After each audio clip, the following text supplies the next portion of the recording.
നിങ്ങൾ ഹിന്ദുവോ ക്രിസ്ത്യാനിയോ, നിങ്ങൾ കമ്മ്യൂണിസ്റ്റുകാരോ, നിങ്ങൾ കോൺഗ്രസ്സുകാരോ BJP-ക്കാരോ ആരുമായിക്കോട്ടെ പ്രിയപ്പെട്ട, നീ വെറും മനുഷ്യനാ. നീ വെറും മനുഷ്യനാ. നിന്റെ കൊടി നിന്നെ രക്ഷിക്കത്തില്ല, നിന്റെ മതം നിന്നെ രക്ഷിക്കത്തില്ല, നിന്റെ പുരോഹിതന്മാരുടെ ഉപദേശങ്ങൾക്ക് നിനക്ക് ആശ്വാസം നൽകി തരുവാനും കഴിഞ്ഞിട്ടില്ല. അല്ലെങ്കിൽ നോക്കിക്കേ, നൂറ്റാണ്ടുകളായിട്ടല്ലയോ ക്രിസ്ത്യ മതവിശ്വാസി നീ പാപികളും ദോഷികളും അല്ലയോ? ഏതാണ്ട് എത്രയോ നൂറ്റാണ്ടുകളായിട്ട് നമ്മുടെ പിതാക്കന്മാരുടെ കാലം മുതൽ നിങ്ങൾ പാപികളും ദോഷികളുമാ. ഇന്നേ അവരെ പാപമോചനം നൽകി തരുവാൻ പുരോഹിതന്മാരുടെ ഉപദേശത്തിനോ അവരുടെ വഴിപാടുകൾക്കോ യാഗങ്ങൾക്കോ കഴിഞ്ഞിട്ടില്ല. ഞാനൊരു ഹിന്ദു മതവിശ്വാസത്തിൽ നിന്ന് മാനസാന്തരപ്പെട്ട് വന്നവനാ. ഞാൻ വളരെ ഭക്തിയോടെ ക്ഷേത്ര ദർശനം നടത്തുന്നവനായിരുന്നു. പക്ഷെ രാഹുകാലത്ത് നിന്ന് പോലും രക്ഷിപ്പാൻ അവിടെ ഒരു വിശ്വാസം ഉണ്ടായിരുന്നില്ല. അതേ പ്രിയപ്പെട്ടെ, നമ്മുടെ പാപങ്ങളിൽ വിടുവിക്കാൻ അവിടെ ആരും ഉണ്ടായിരുന്നില്ല. ഹൃദയത്തിന് ആശ്വാസം നൽകി തരുവാനും ആരും ഉണ്ടായിരുന്നില്ല. എന്നാൽ പ്രിയപ്പെട്ടവരെ, ഒരിക്കൽ ഞാൻ ആ ക്രൂശിലേക്ക് നോക്കി.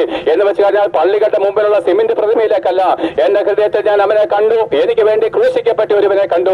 2000 വർഷങ്ങൾക്ക് മുമ്പ് ഭൂമിയുടെ മധ്യഭാഗമായിരിക്കുന്ന യെരുശലേമില് ആ ഗോൽഗോഥ മലമുകളില് ആകാശത്തിനും ഭൂമിക്കും മധ്യേ ദൈവത്തിനും മനുഷ്യർക്കും ഇടയിൽ ഒരുവൻ തൂങ്ങിക്കിടക്കുന്നത് ഞാൻ അറിഞ്ഞു. പ്രിയപ്പെട്ടവരെ, അവന്റെ ശരീരം മുഴുവനും അടിയേറ്റ് തകർക്കപ്പെട്ടിരിക്കുന്നു.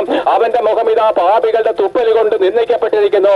അടിക്കുന്നവർക്ക് ഞാൻ എന്റെ മുതുകും, രോമം പറിക്കുന്നവർക്ക് ഞാൻ എന്റെ മുഖവും കാണിച്ചു കൊടുത്തു എന്നുള്ള യെശയ്യാവിന്റെ പ്രവചനത്തിനകത്ത് പറഞ്ഞ അവൻ എന്നെ ഓർത്ത് എനിക്ക് വേണ്ടി ഇതാ ക്രൂശിൽ കഷ്ടം സഹിക്കുകയാണ്. എന്തുകൊണ്ട്? എന്റെ പാപത്തിന്റെ പരിഹാര ബലിയാണ്.